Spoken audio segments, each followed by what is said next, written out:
EPFO जनवरी 2026 से ATM से PF का पैसा निकालने की सुविधा शुरू करेगा। इसके लिए एक खास कार्ड मिलेगा जो एटीएम कार्ड जैसा होगा।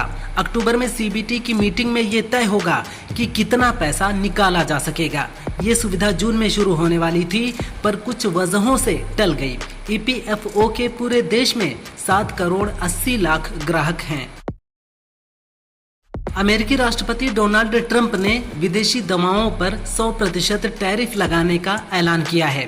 उन्होंने कहा कि 1 अक्टूबर से अगर कोई दवा अमेरिका में नहीं बनी है तो उस पर 100% टैरिफ लगाया जाएगा, चाहे वो ब्रांडेड हो या पेटेंटेड। ट्रंप ने कहा फार्मास्यूटिकल ड्रग्स पर 100%, किचन कैबिनेट और बाथरूम वैनिटीज पर 50%, अपहोल्स्टर्ड फर्नीचर पर 30% टैक्स और भारी ट्रकों पर 25% टैक्स लगाया जाएगा। पूर्व chief justice of India D Y Chandrachud ने एक इंटरव्यू में कहा था कि बाबरी मस्जिद का निर्माण बुनियादी तौर पर अपवित्र कार्य था।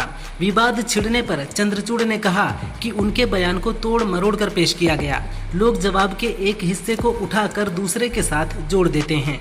आगे उन्होंने कहा, अयोध्या मामले का फैसला आस्था के आधार पर नहीं बल्कि साक्ष्य और कानूनी सिद्धांतों के आधार पर हुआ था। मस्जिद के नीचे मंदिर के साक्ष्य मिले थे। अमेरिकी राष्ट्रपति डोनाल्ड ट्रंप ने गुरुवार को व्हाइट हाउस में पाकिस्तानी पीएम शहबाज शरीफ और सेना प्रमुख जनरल आसिम मुनीर से मुलाकात की। बैठक से पहले ट्रंप ने मीडिया से बात करते हुए कहा कि आज हमारे पास एक महान नेता आ रहे हैं, पाकिस्तान के पीएम और फील्ड मार्शल। बता दें, इन तीनों की मुलाकात बंद कमरे में करीब 3 घंटे हुई, जहां मीडिया को दूर रखा गया। बसपा और अनुप्रिया पटेल की पार्टी अपना दल को बड़ा झटका लगा है। इन दोनों पार्टियों के कई नेता सपा में शामिल हो गए हैं। शोहरतगढ़ के पूर्व विधायक चौधरी अमर सिंह, गौतम बुद्ध नगर के किसान नेता सुधीर चौहान, खजनी विधानसभा से बसपा के पूर्व प्रत्याशी विद्यासागर और बसपा के गोरखपुर के पूर्व जिलाध्यक्ष व गोरखपुर मंडल के पूर्व कोऑर्डिनेटर लालजी भारती समेत कई नेता समर्थकों के साथ सपा में शामिल हुए हैं। गुरुवार रात गुरुग्राम के गैलेरिया मार्केट स्थित एक पिज्जा रेस्टोरेंट में अचानक विपक्ष के नेता राहुल गांधी पहुंच गए। वो करीब 45 मिनट तक वहां रुके और स्टाफ से बातचीत की। इस दौरान उन्होंने हरियाणा की बीजेपी सरकार पर निशाना साधते हुए कहा कि न केवल गुरुग्राम बल्कि पूरा हरियाणा विकास की दौड़ में पिछड़ रहा है, जिसके लिए बीजेपी सरकार की लापरवाही जिम्मेदार है। न्यूयॉर्क में भारत और अमेरिका के बीच प्रस्तावित व्यापार समझौते पर अहम बातचीत के बाद भारतीय टीम स्वदेश लौट आई है। केंद्रीय मंत्री पीयूष गोयल ने इसकी अगुवाई की। सूत्रों के मुताबिक दोनों देशों के अधिकारियों ने शीघ्र और पारस्परिक रूप से लाभकारी नतीजे पर सहमति जताई है। ये चर्चा व्यापारिक और गैर व्यापारिक मुद्दों पर केंद्रित थी। जल्द ही इस वार्ता को लेकर बड़ा ऐलान होने की संभावना है। बिहार के चुनावी कुरुक्षेत्र में यूपी के deputy CM Keshav Prasad Maurya NDA के चुनावी रथ के सारथी बनेंगे।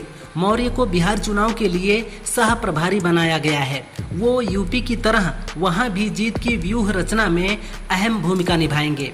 केशव के प्रदेश अध्यक्ष रहते 2017 विधानसभा चुनाव में बीजेपी ने यूपी में बड़ी जीत हासिल की थी। मौर्य संगठनात्मक पकड़ और जमीनी चुनावी रणनीति के माहिर हैं। खासकर पिछड़े समाज में उनकी अच्छी पकड़ है। कानपुर से शुरू हुआ आई लव मोहम्मद विवाद पूरे उत्तर प्रदेश में फैल गया है। कानपुर, उन्नाव, वाराणसी के बाद पश्चिमी यूपी में आई लव मोहम्मद की गूंज सुनाई दे रही है। अब पश्चिमी यूपी में हापुड़ के कपूरपुर इलाके में आई लव मोहम्मद के होर्डिंग्स लगाए गए हैं। जानकारी होने पर पुलिस ने होर्डिंग्स को हटवा दिया है। अखिलेश यादव ने कहा, सरकार ने नोएडा में पंचायतों से अधिकार छीन लिए हैं। ऐसे में गांवों का विकास कैसे होगा? गांव के विकास को शहर के विकास से जोड़ने के लिए अगर हमें कोई भी बदलाव करना पड़े तो हम करेंगे। नोएडा में केवल नोएडा के लोग नहीं बल्कि दुनिया भर के लोग रहते हैं, यहाँ कारोबार करते हैं। इसी कारोबार की वजह से आज नोएडा तरक्की और खुशहाली के रास्ते पर है। वहाँ लोगों के अधिकार छीने जा रहे हैं।